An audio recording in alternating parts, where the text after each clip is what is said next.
The art of finance is the art of living 6 wealth mindsets for a lifetime benefit. Investment and finance are forms of learning that require us to always maintain a humble and open-minded attitude. When we win, it's crucial to understand the reasons behind our success, repeatedly examining whether this win is logical and replicable. When we lose, it's important not to be excessively disheartened. Instead, seek logical explanations, acquire relevant knowledge, continue practicing, and the efforts will surely yield results. The Art of Finance is the Art of Living is a down-to-earth finance guide, especially beneficial for young people. The author shares their 21 years of experience in career, entrepreneurship, and investment finance with the readers. Now, let's take a look at the main viewpoints and content of this book. In our younger years, it's essential to grasp 3 principles. Firstly, acknowledge the significance of money. Although life success cannot be solely measured by wealth, realizing life's value often hinges on a solid material foundation. Only by making money work for you to create time and space can one attain genuine freedom. Secondly, invest in oneself. Continuously enhance personal value as an asset, employing CEO-like thinking to build a personal brand. Thirdly, seize your youth.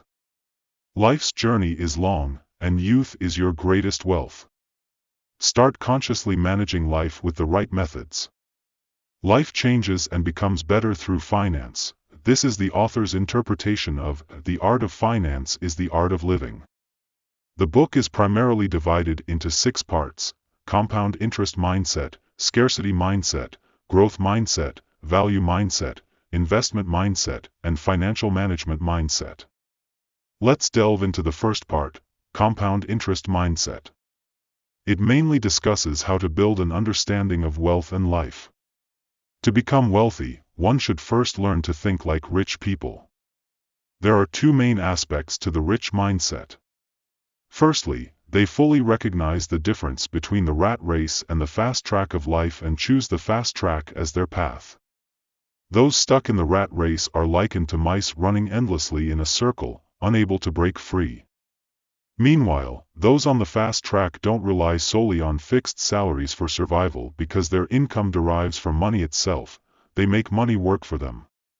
Even in unemployment, sickness, or when salaries cease, they still generate income, living more relaxed lives without being tied to others or a single job. It's crucial for ordinary individuals to discern the difference between these 2 paths and, as early as possible, embark on the fast track of life. The second aspect of the rich mindset is compound interest. The 3 core elements of compound interest are time, principal, and rate of return. Investing the principal and earning a rate of return, when accumulated over time, results in an explosive and remarkable effect. This is the essence of compound interest. It enables people to achieve financial freedom. Compound interest isn't just about wealth growth, it also involves life's compounding effects. As Charlie Munger said, try and become a little wiser every day when you wake up, performing your duties diligently and excellently. Gradually, you will progress, albeit not necessarily swiftly. But this sets the foundation for rapid progress, inching forward every day. In the end, if you live long enough, most people get what they deserve. This is precisely an extension of the compound interest mindset in life. To achieve financial compounding, one must plan their personal wealth path, involving 3 main steps. The first step is to establish detailed and specific financial goals, including long-term, medium-term, and short-term objectives, and systematically accomplish them. The finer and clearer the breakdown of goals, the lower the difficulty of achievement and the easier the execution. The second step is to master thinking tools, encompassing 5 modules: time management, self-improvement, creating opportunities for income generation, career choices, and financial planning. These tools assist in making clearer judgments and choices. The third step is to strive for a life of freedom. The author notes that people often overestimate what they can achieve in a year but frequently underestimate what they can accomplish in 10 years. Progressing a little every day towards your plan may go unnoticed at the start, but as time passes, your life will move more smoothly. All the positive outcomes result from foreseeing the future in advance and early planning. It secures a life of ease and freedom. These are the main points of the book's first part, establishing a compound understanding of wealth and life and creating a brighter future through meticulous planning. Part 2, Scarcity Mindset. In this section, the author presents a distinct viewpoint: less is more. The idea is that trying to excel at everything often leads to excelling at nothing. Time is a scarce resource, extremely limited. Making the most of time by choosing to focus on a few but crucial tasks is the core of the scarcity mindset. We all know that human time is limited, with each person having only 24 hours a day. Human energy is also limited. Excelling in one or two tasks yields far greater benefits than attempting 10 tasks without depth. Therefore, one must learn to compare and prioritize. Overcoming human greed by selecting the most important tasks to undertake is essential. In reality, many spendthrifts and shopaholics end up in massive debt precisely because they fail to recognize the importance of scarcity, indulging their desires and causing consequences through unlimited expansion. For young people, youth is capital, but it's also limited.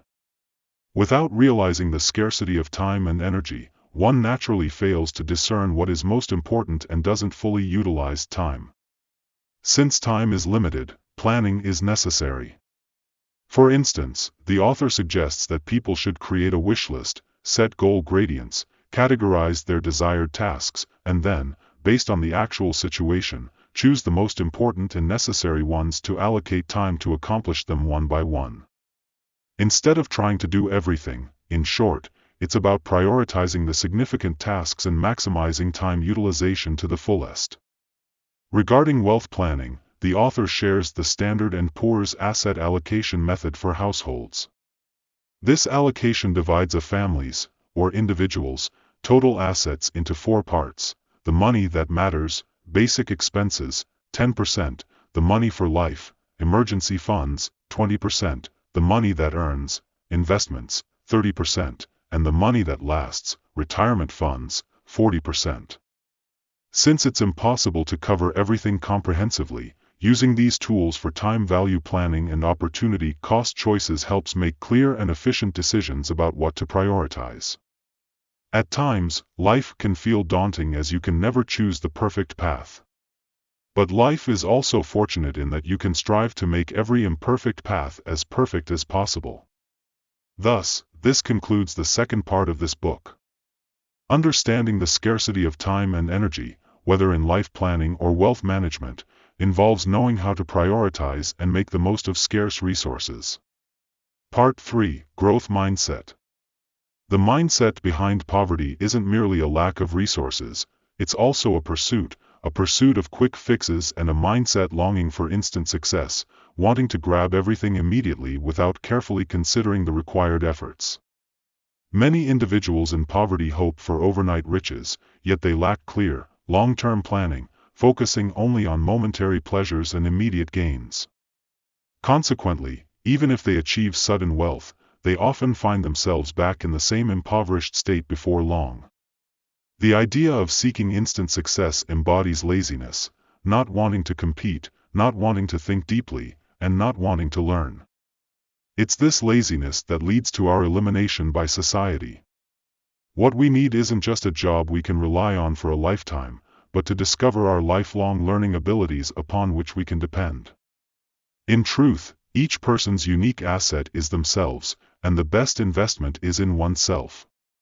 Only you can make decisions about every choice: when to buy and sell gold, whether property is an asset or a liability. These decisions require a comprehensive understanding to make the right choices. To SMA. The second step involves using interdisciplinary thinking to choose directions and methods. For instance, understanding compound interest through numerical calculations and exponential operations, or employing probability calculations to choose the right path for efforts. The final step is to step out of the comfort zone, expand the circle of abilities, and continually increase one's lifelong value. Warren Buffett once said his path to success was to act within the circle of competence and learn outside the comfort zone. This approach allows us to learn content with appropriate challenges, slightly under pressure, while ensuring our energy and actions are in optimal states. This summarizes the main content of the third part, emphasizing the need to avoid self-imposed limits and instead, to bravely learn, attempt, and change. There's nothing in the world that offers instant success. Becoming wealthy isn't an endpoint, it's an ability, a capability to continually create cash flow for oneself. Let's take a look at the fourth part together, value mindset. The author outlines 3 ways of making money, which are essentially strategies for income generation. Firstly, addition, selling one's time to earn money. Secondly, multiplication, selling one's time multiple times. Thirdly, exponential, selling one's time at a rate where income has no limit. The author believes that regardless of the method used, they all have the potential to help you earn money or gain experience, and sometimes both. The book cites an example of Warren Buffett's early money-making strategies. Initially, Buffett primarily earned through addition, exchanging time for money. Later, he learned to employ others, using multiplication to earn money.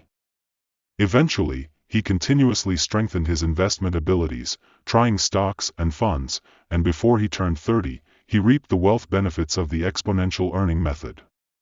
Each phase of experience brought him gains. Therefore, the core of making money isn't about what you're doing now but rather about how to align what you can do with market demands. It's about accurately identifying users while gaining experience and earning some money, then focusing efforts to transition from addition and multiplication to the exponential method. The main point of the fourth part is to possess a value mindset, solving others' problems, offering higher value, transitioning from trading time for money to providing more valuable products or services. This transition allows one to sell their time at a rate, creating a continuous stream of income. Parts 5 and 6 mainly focus on investment and financial mindset. Investing and job hunting are similar in that you must deeply understand the other party, knowing the company's reputation, background, main operations, and management situation. Furthermore, it's crucial to determine the company's value and whether it's worth your choice. There are 3 investment pitfalls to avoid. Firstly, blindly following trends or rumors, relying on reputations without understanding. Secondly, making singular judgments without seeing the full picture, often by focusing solely on surface-level income or a single metric. Thirdly, going all in without a backup plan, persisting stubbornly and wasting time. The author believes that to become a successful investor, one should be a lifelong value investor and strive to possess a growth mindset, continuously experimenting, steadily improving, and iterating rapidly. Changing our thinking changes our lives. Embracing money and cultivating a healthy relationship with it empowers us to pursue a diverse and vibrant life, remaining composed in handling life's sudden events or changing career paths. Ultimately, a person's success isn't determined by education, job, or relationships but by their level of thinking. These final 2 sections aim to equip investors with the correct investment mindset and methods, helping them avoid mistaken perceptions and actions. Financial management is akin to life management. It's a mindset applicable to various aspects of life. Although it might seem abstract, it's closely related to our daily lives. Utilizing financial strategies to earn returns and making money work for us isn't exclusive to a select few. Everyone can create a composed life through financial management.